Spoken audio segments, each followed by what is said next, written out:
حج اس سے پہلے بھی کیا جاتا تھا، پرانی شریعتوں میں بھی حضرت ابراہیم علیہ السلام کے طریقے پر حج ہوتا تھا۔ پھر کفار مکہ نے، قریش مکہ نے اس میں کچھ غلط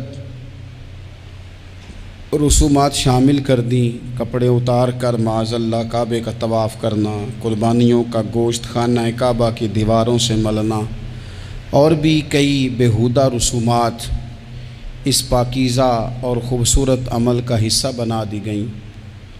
پھر 9 ذی الحج کو حج فرض ہوا۔ نبی پاک صلی اللہ تعالی علیہ وسلم نے حضرت ابو بکر صدیق کو امیر حج بنا کے رخصت فرمایا۔ دیکھیں کہاں کہاں محبوب انہیں اپنا نائب بناتے ہیں۔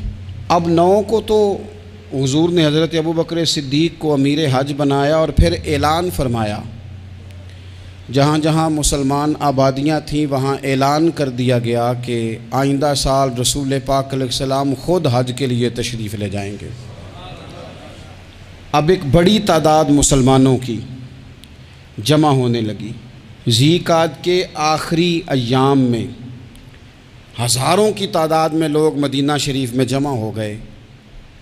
ظہر کی نماز کی ادائیگی کے بعد سیرت نگار کہتے ہیں کہ 28 ذی قعدہ تھی، نبی پاک علیہ السلام ظہر پڑھ کے حج کے لیے نکلے، اور جہاں آج ذوالحلیفہ ہے، ابیار علی جس جگہ کو کہتے ہیں، میقات مدینہ بھی کہا جاتا ہے، وہاں اللہ کے محبوب نے پہلے رات گزاری۔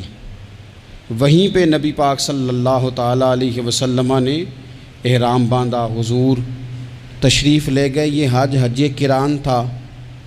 نبی پاک صلی اللہ تعالیٰ علیہ وآلہ وسلم کے ساتھ اس طرح لوگ امڑ کے آئے، جہاں جہاں سے لوگ تھے مسلمان وہ سارے جمع ہوئے حضور کے ساتھ اللہ کی بارگاہ میں حاضر ہونے کے لیے۔ 1,40,000 صحابہ، یہ ایک ہی دفعہ صحابہ کا اتنا بڑا مجمع جمع ہوا ہے، ایک ہی دفعہ۔ اور حضور علیہ السلام کی خواہش تھی کہ یہ سارے لوگ وہاں پہنچیں۔ محبوب کریم علیہ السلام 4 ذی الحج کو حضور علیہ السلام نے طواف کیا، صفا مروہ کیا، احرام نہیں کھولا، قربانیاں ساتھ تھیں، چونکہ یہ حج قران تھا۔ اللہ کے رسول صلی اللہ تعالیٰ علیہ وآلہ وسلم نے پھر 8 ذی الحج کو ظہر کی نماز جا کے منی کے میدان میں ادا کی۔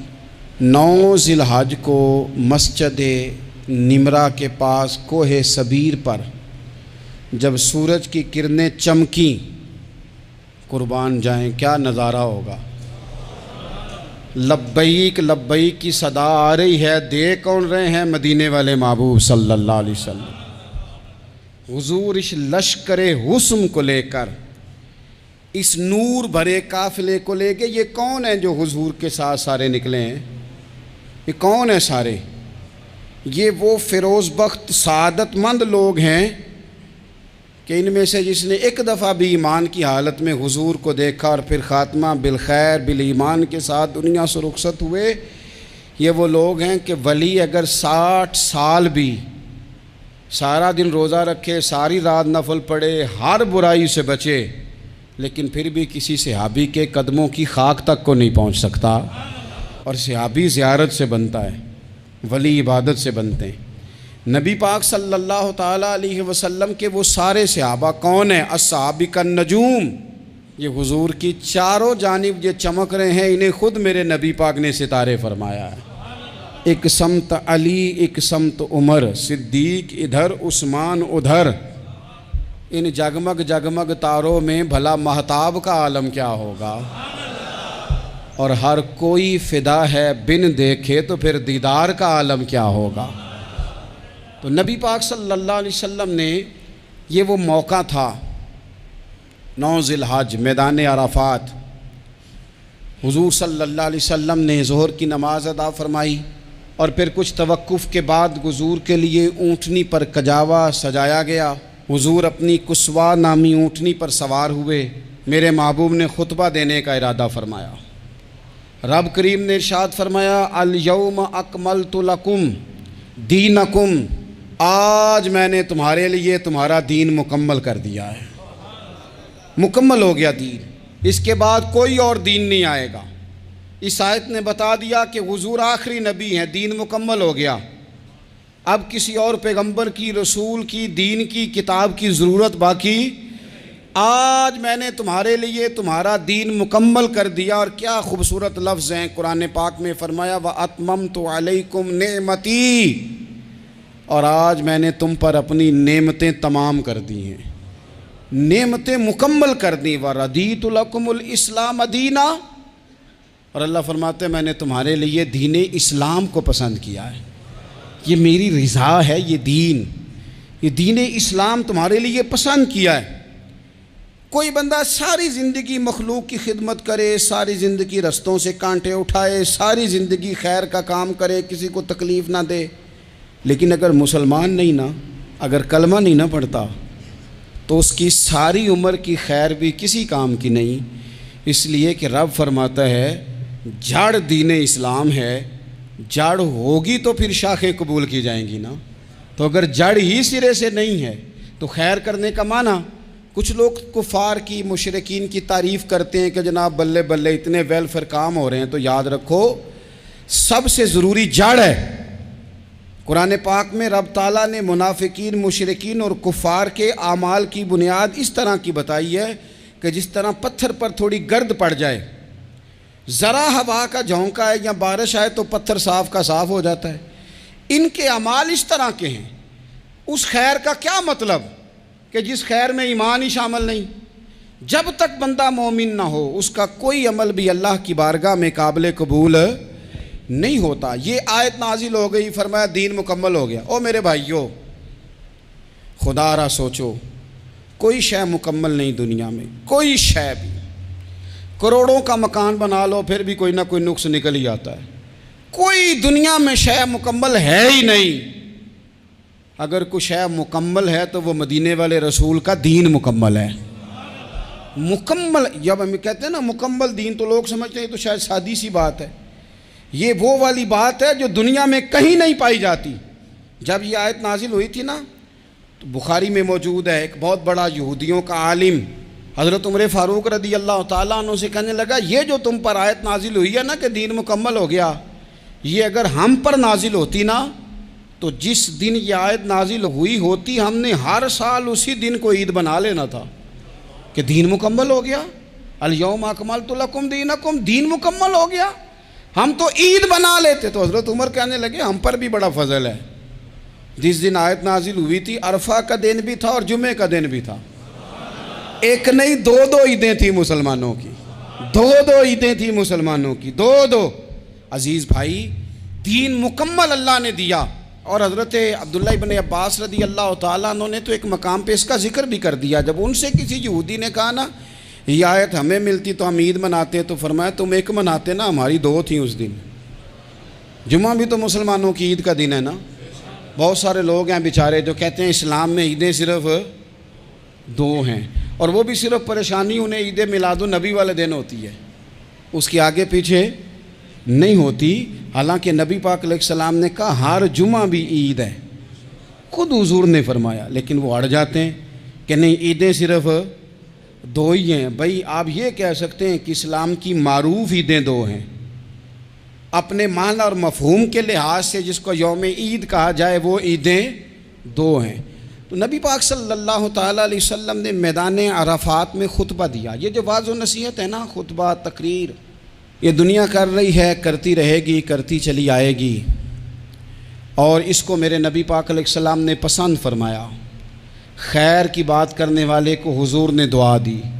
محبوب فرمانے لگے اللہ جو میری حدیثیں یاد کر کے آگے پہنچائے اس کے چہرے کو تر و تازہ رکھنا۔ یہ ابلاغ دین بہت بڑی بات ہے اگر کوئی خلوص نیت سے کرے۔ لیکن کائنات ارضی میں وہ جو حضور کا خطبہ حجۃ الوداع ہے، وہ دستور ہے، وہ منشور ہے۔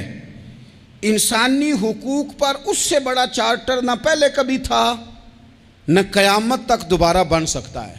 اس کو خطبہ حجۃ الوداع کیوں کہتے ہیں؟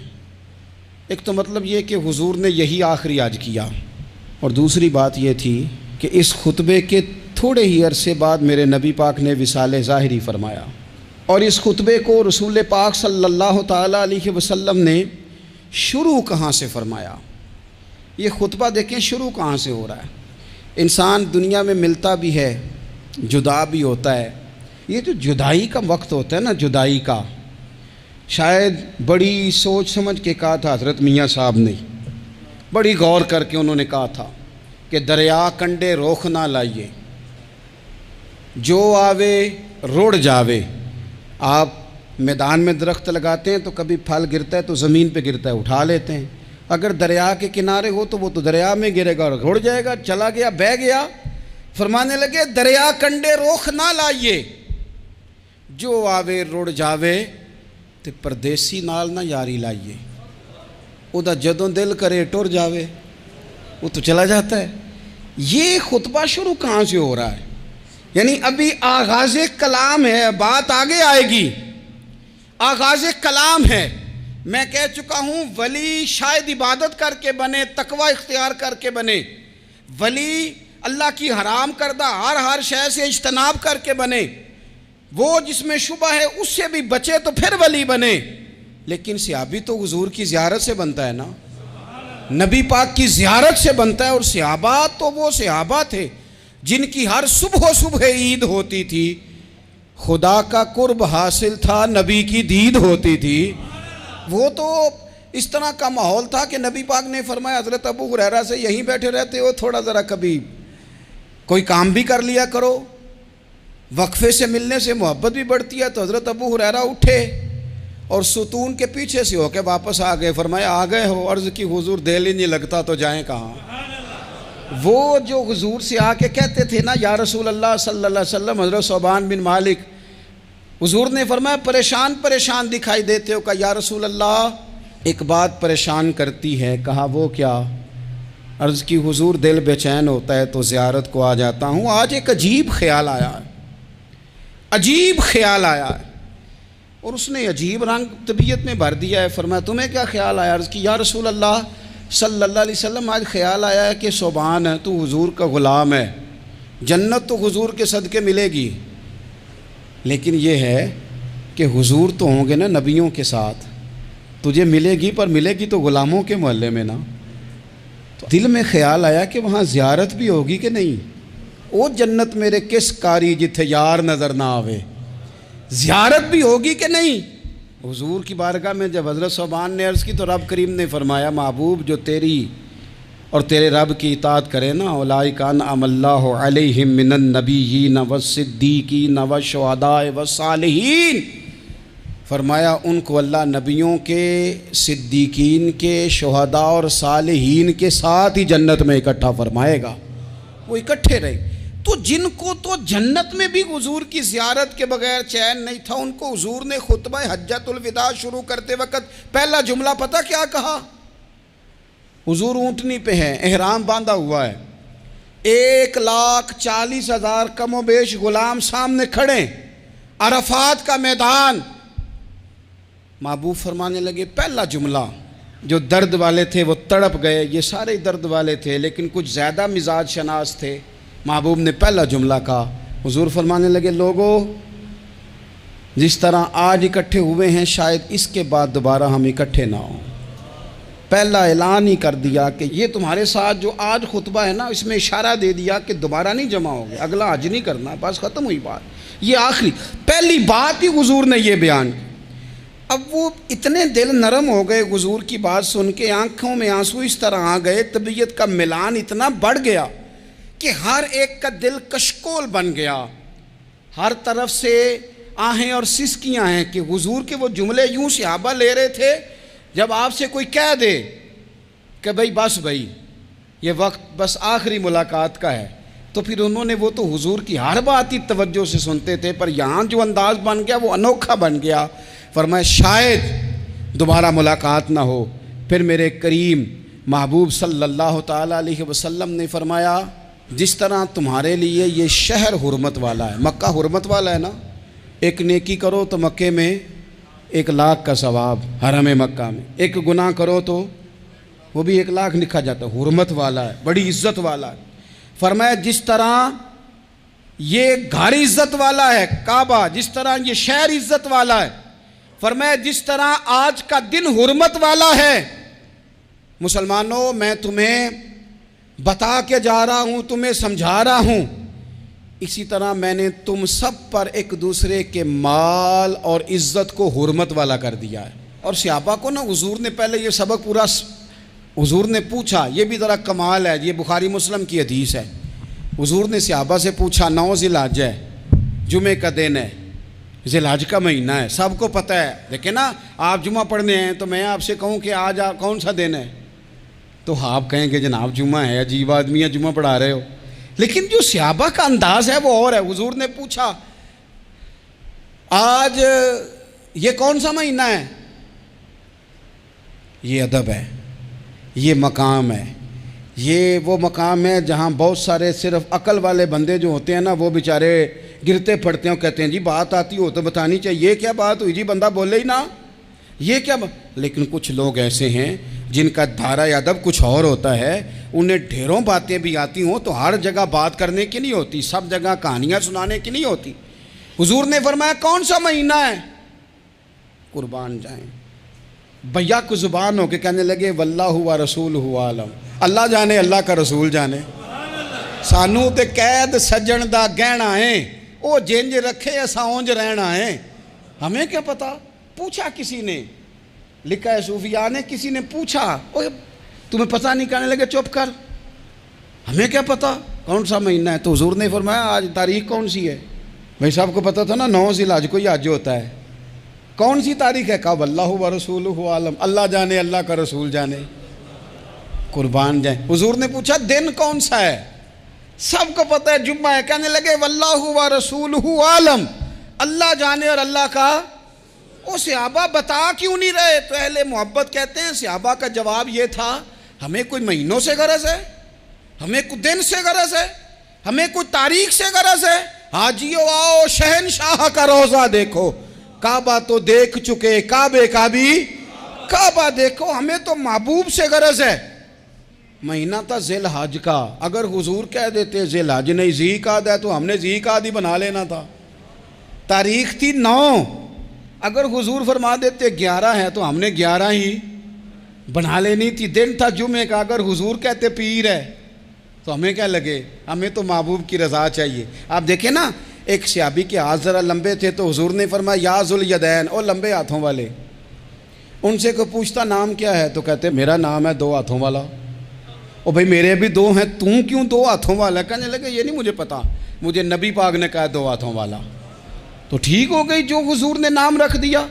تو حضور سید عالم نے پوچھا، پھر حضور نے حرمت یاد کرائی، فرمایا یاد رکھو یہ دن بھی بڑی عزت والا ہے، جمعے کا ہے، یہ مہینہ بھی بڑی حرمت والا ہے، ذی الحجہ کا ہے، یہ تاریخ بھی بڑی حرمت والی ہے، لیکن فرمایا جس طرح اس دن کی، اس شہر کی، اس مہینے کی تم نے عزت کرنی ہے، اسی طرح ایک دوسرے کے مال کا، ایک دوسرے کی عزت کا تم نے پاس کرنا۔ مسلمان بھائیوں خدا را، یہ حضور کہہ رہے ہیں یار، نبی پاک نے کعبہ کے سامنے کھڑے ہو کے فرمایا بیت اللہ تیری بڑی شان ہے، تیرا بڑا مرتبہ ہے، لیکن فرمایا میرے مومن کی عزت رب کی نظر میں کعبے سے بھی زیادہ ہے۔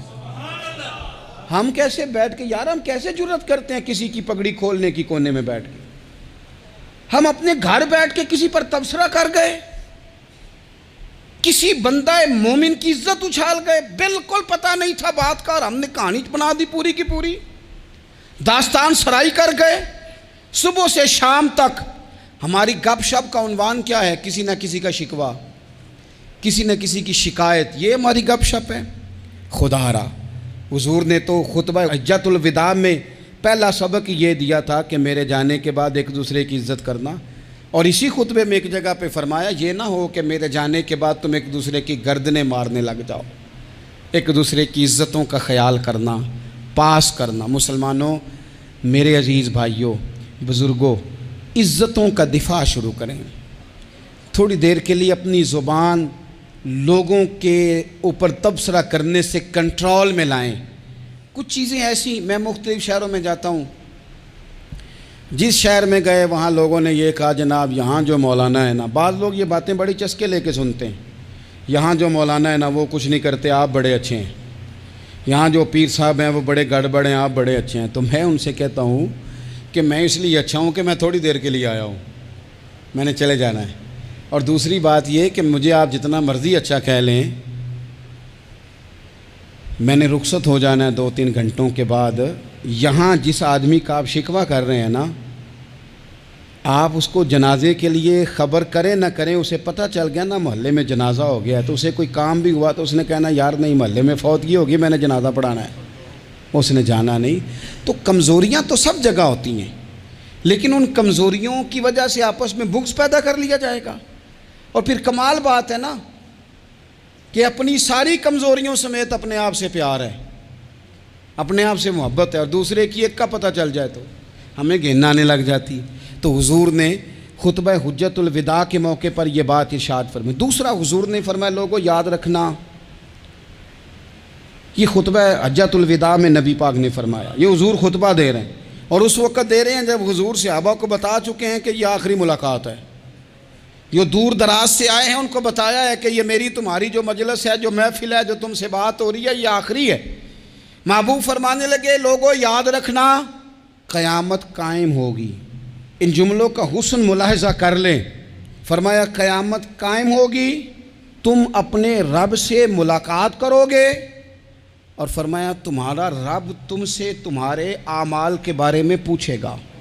یہ خطبہ حجت الوداع میں کریم نے فرمایا۔ صبح تم اٹھے، کیا عمل کیا، اللہ پوچھے گا۔ کسی سے ملاقات ہوئی، طرز کیا تھی، سوچ کیا تھی، اللہ پوچھے گا۔ لین دین میں کیا معاملات تھے، تمہارے اعمال کے، اللہ سے ملاقات ہوگی، وہ کھڑا کر کے پوچھے گا۔ اور حدیث میں کئی جگہ پہ حضور نے فرمایا وہ تم سے سوال کرے گا، تمہیں جواب دینا ہے۔ میرے عزیز بھائیوں، تیار رہنا چاہیے، تیار۔ ہم نا منت کرتے ہیں آخری دن ہو نا، تنخواہ دار لوگ کہتے ہیں یار یہ آخری ایام چل رہے ہیں، کوئی خرچہ نہ بتاؤ، اس لیے کہ حساب کے متھے لگنا ہے۔ آخری دنوں میں، بجٹ کے دنوں میں لوگ پریشان ہوتے ہیں کہ حساب دینا ہے۔ جب رب سے ملاقات کریں گے اور وہ حساب مانگے گا، کتنا مشکل کام ہے۔ اور ایک مقام پہ حضور نے فرمایا جس سے اللہ نے حساب مانگا وہ تو الجھ گیا، دعا کرو وہ حساب مانگے ہی نہ، بے حساب ہی بخشش فرما دے۔ نبی پاک صلی اللہ تعالیٰ علیہ وآلہ وسلم نے ارشاد فرمایا اسی خطبہ حجت الوداع میں، حضور فرمانے لگے سن لو، میں نے تم تک اللہ تعالیٰ کا پیغام پہنچا دیا ہے۔ اب جس شخص کے پاس امانت رکھی ہو اس پر لازم ہے کہ وہ امانت اس تک پہنچا دے جو اس کا مالک ہے۔ ہم بہت سارے لوگ ایسے ہوتے ہیں، ہمارے پاس امانتیں ہوتی ہیں، کچھ بھی نہ ہو تو کچھ لوگوں کے راز کی امانت ہوتی ہے، کچھ بھی نہ ہو تو کچھ لوگوں کی باتیں ہم تک پہنچ جاتی ہیں، وہ راز ہوتا ہے، وہ امانت ہوتی ہے۔ مجلس کی گفتگو بھی امانت ہے، لیکن ہم امانتوں کا خیال نہیں کرتے، خیانت ہو جاتی ہے۔ بہت محتاط ہو کر اپنی زندگی میں امانتوں کا خیال کیا جائے۔ یا ایھا الذین آمنوا لا تخونوا اللہ والرسول وتخونوا اماناتکم وانتم تعلمون۔ اللہ فرماتے ہیں ایمان والو، نہ رب سے خیانت کرنا، نہ رب کے رسول سے خیانت کرنا، نہ آپس میں ایک دوسرے سے خیانت کرنا، جانتے بوجھتے ہوئے یہ کام نہ کرنا۔ وانتم تعلمون، جانتے ہو، تمہیں پتہ ہے۔ کبھی بھی بددیانتی کا مظاہرہ نہ کریں اپنی زندگی میں، کبھی بھی۔ اور یہ بھی یاد رکھ لیں، بچوں کو کیا پتا کہ ہمارا ابا حلال لا رہا ہے کہ حرام لا رہا ہے، آپ لا رہے ہیں نا، تو وہ تو بیچارے بھولے پن میں کھا رہے ہیں، تو حساب آپ نے دینا ہے۔ جنہ لی تو پاپ کمائے ہن کتھے نہیں ہو تیرے کر دے، بلا نا۔ تو بچوں کا تو یہ معاملہ ہے بھائی، اللہ ماشاءاللہ کہ وہ وقت پہ ہی، شادی کے 10-15 دن کے بعد ہی ان کو پیغام مل جاتا ہے کہ اگر ہمارا علیحدہ گھر ہو تو میں مرضی سے سجاؤں، تو میں مرضی سے سنواروں، تو میرا کوئی مطلب اپنا سلسلہ ہو، تو بڑے ٹائم پہ ساری باتیں شروع ہو جاتی ہیں، وہ تو معاملہ ہی بالکل اور ہے۔ تو بالکل کسی بھی امانت میں کبھی بھی خیانت کرنے کی کوشش نہ کریں، اور یاد رکھیں مال حرام جہاں آتا ہے وہاں بڑی تباہی آتی ہے، جہاں لوگ بددیانت ہو جاتے ہیں وہاں معاملات بڑے خراب ہو جاتے ہیں۔ اللہ تبارک و تعالیٰ دیانتداری کی توفیق عطا فرمائے۔ حضور نے خطبہ حجت الوداع کے موقع پر فرمایا میں نے آج جاہلیت کے سارے سود ختم کر دیے۔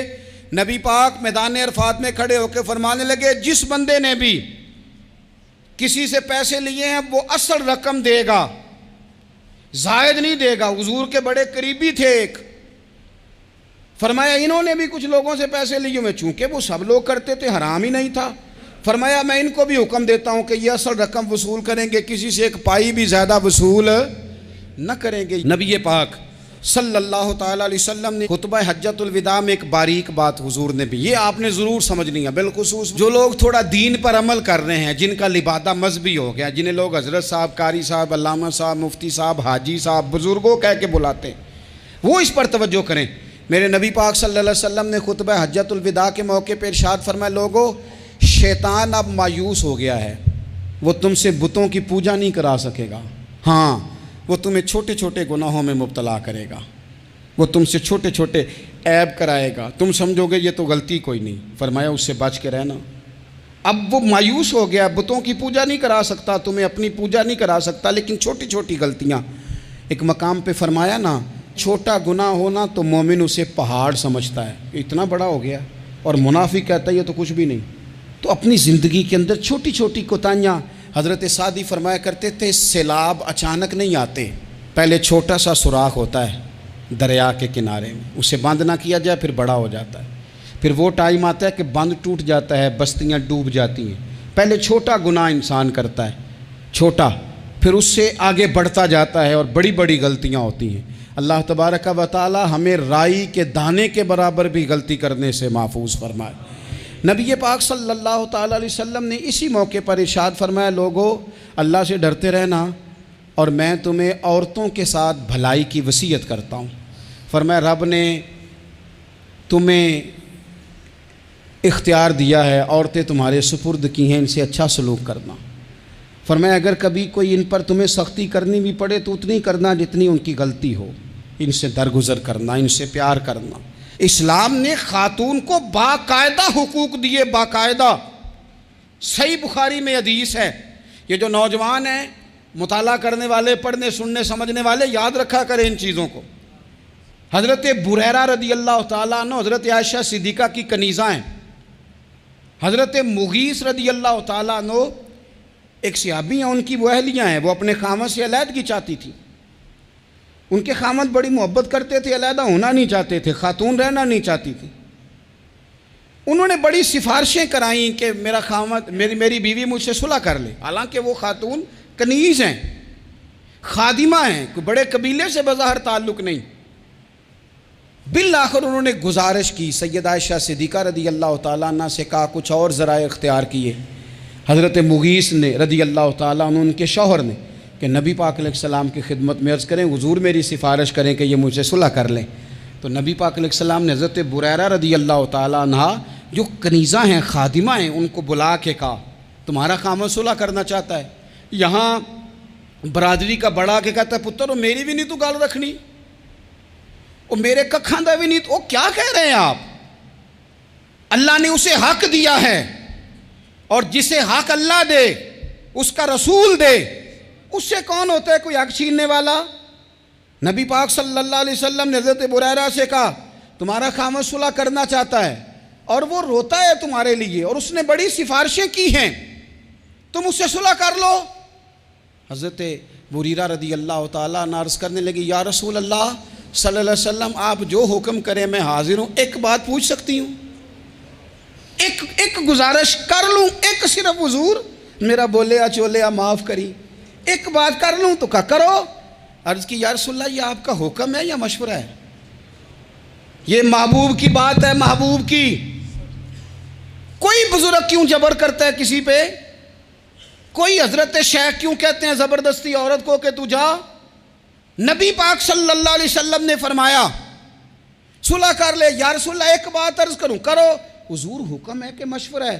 تو نبی پاک نے فرمایا نہیں، مشورہ ہے۔ تم عاقلہ ہو، بالغہ ہو، اسلام تمہیں با اختیار کرتا ہے، چاہو تو رہو، چاہو تو خلا لے لو۔ عرض کرنے لگی حضور اگر مشورہ ہے تو پھر میں مغیث سے صلح نہیں کرنا چاہتی۔ میرے محبوب نے فرمایا تو جس حال میں راضی ہے میں بھی راضی ہوں۔ ٹھیک ہو گئی بات، ختم ہو گئی۔ حضور نے کوئی زور نہیں، اتنے اسلام حقوق دیتا ہے عورت کو، کسی کو اجازت نہیں کہ وہ جبر کرے، وہ ظلم کرے۔ میں آ گیا ہوں صلح نہیں کرنی، بے تو کیوں آیا ہے؟ تو نے وقت گزارنا ہے، جانے وہ خامد کس طرح کا ہو۔ تو نبی پاک صلی اللہ علیہ وسلم نے خطبہ حجۃ الوداع کے موقع پر فرمایا عورتوں کے ساتھ اچھا